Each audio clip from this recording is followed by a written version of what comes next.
Hello world, and today we're going to look at the differences between beta cards and alpha cards. So here I have a beta tarot to the right and an alpha tarot to the left. And if we just look at them, you can see something is very off with the corners on this card over here if you're used to playing Magic. And this one over here seems to have the normal corners that you would be used to. And that is actually the main difference between alpha and beta. Yeah, that is the difference between alpha and beta. It's a corner. Sometimes there's some differences in the text and so on, but it is the corners that give it away. So how do you know it's an alpha or beta? Well, you can look at that there's no set symbol first of all, and there's no year symbol down here as well. And there is the black border.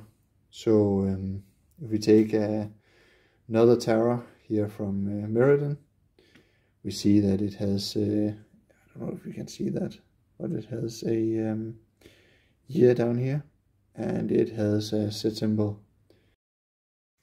I just noticed this is actually a Spanish tarot, I guess, so something for the Spanish viewers.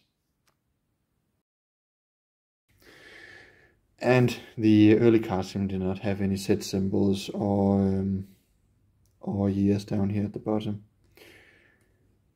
Other cards that have black borders and have and don't have years down here are the collector's editions, but they are pretty much given away by their backs. I mean, there should be no doubt that this is, and also the corners, of course. These have sharp corners. So yeah. So, if you're trying to figure out if your card is an alpha or beta, look at the corners. The corners are like this. It's most likely an alpha.